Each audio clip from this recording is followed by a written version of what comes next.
जे की सिमेंट कॉन्क्रीटचे रस्ते नाले याचे प्रस्तावित कामे मागच्या फेब्रुवारी महिन्यामध्ये नगरोत्थान या योजनेमधून 140 कोटी रुपयांचा निधी आपल्या शहरासाठी प्राप्त झालेला होता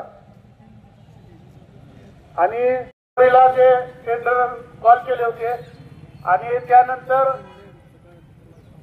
जे काही कंपन्यांनी टेंडर भरले असतील आपण सर्व पक्षीय आणि नागरिक म्हणून आपला त्याच्यामध्ये कसला इंटरेस्ट नाहीये।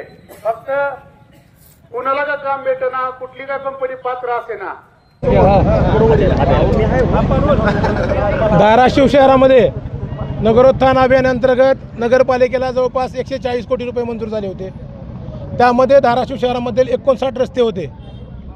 त्याच्यामध्ये शासन निर्णय होता की 140 कोटी रुपये देताना त्याच्यामध्ये अट टाकली होती शासनाने की 7 दिवसामध्ये निविदा प्रक्रिया करणं गरजेचं आहे। निविदा प्रक्रिया राबवून 90 दिवसामध्ये निविदा प्रक्रिया पूर्ण करून 91व्या दिवशी प्रत्यक्षात काम सुरू करणं गरजेचं होतं। परंतु नगरपालिकेने तब्बल 9 महिने झालं निविदा प्रक्रिया उघडली नव्हती। या ठिकाणी आपण बघतो शहरामध्ये रस्त्यांची अवस्था फार वाईट झालेली आहे। अनेक लोक या ठिकाणी अपघात झालेत, जायबंदी झालेत, एक युवकाचा मृत्यू देखील या खड्ड्यामध्ये पडून झालेला आहे। आम्ही वारंवार धाराशिव शहरवासियाच्या वतीनं जिल्हाधिकारी असतील, मुख्याधिकारी असतील यांना निवेदन दिली, परंतु त्यांनी कुठलीही दाद दिली नाही।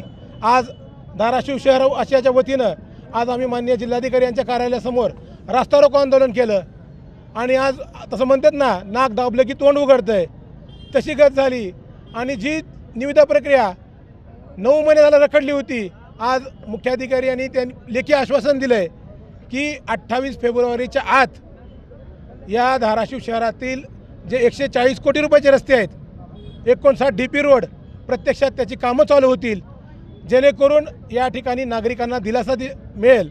आपण बघतो की सत्ताधारी भारतीय जनता पार्टीचे आमदार राणा पाटील व माजी पालकमंत्री तानाजी सावंत यांनी शहरामध्ये भले मोठे होर्डिंग लावले आणि जाहिरातबाजी केली की धाराशिव शहर बदलतंय, धाराशिव शहराला 140 कोटी रुपये मंजूर।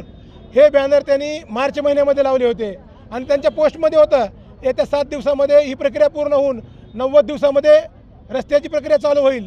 परंतु आम्ही या ठिकाणी जिल्हाधिकाऱ्याला मागणी केली होती की धाराशिव शहरातील रस्ते नेमकं कोण अडवतंय, यासाठी माननीय मुख्याधिकारी यांची नार्को टेस्ट करावी। नार्को टेस्ट केली की मुख्याधिकारी सांगतील की कोणाचा दबाव आहे, सत्ताधारी आमदार राणा पाटलाचा दबाव आहे का पालकमंत्र्यांचा दबाव आहे सांगतील आणि सगळ्या जनतेला कळेल की ही रस्ते कोण अडवलेत। त्याच्यामुळे आम्ही माननीय मुख्याधिकाऱ्यांची नार्को टेस्ट करावी मी या ठिकाणी मागणी केली होती। परंतु आज धाराशिव शहरवासियांनी या ठिकाणी रास्ता रोको आंदोलन केलं, त्याचं फलित म्हणून मुख्याधिकाऱ्यांनी लेखी आश्वासन दिलंय येत्या 28 फेब्रुवारीला या धाराशिव शहरातील रस्ते प्रत्यक्षामध्ये चालू होतील। महाराष्ट्रातील ताज्या बातम्या पाहण्यासाठी आमच्या YouTube चॅनेलला सबस्क्राईब करा। इंस्टाग्राम आणि फेसबुकवर हा व्हिडिओ पाहत असाल तर फॉलो करायला विसरू नका। धन्यवाद।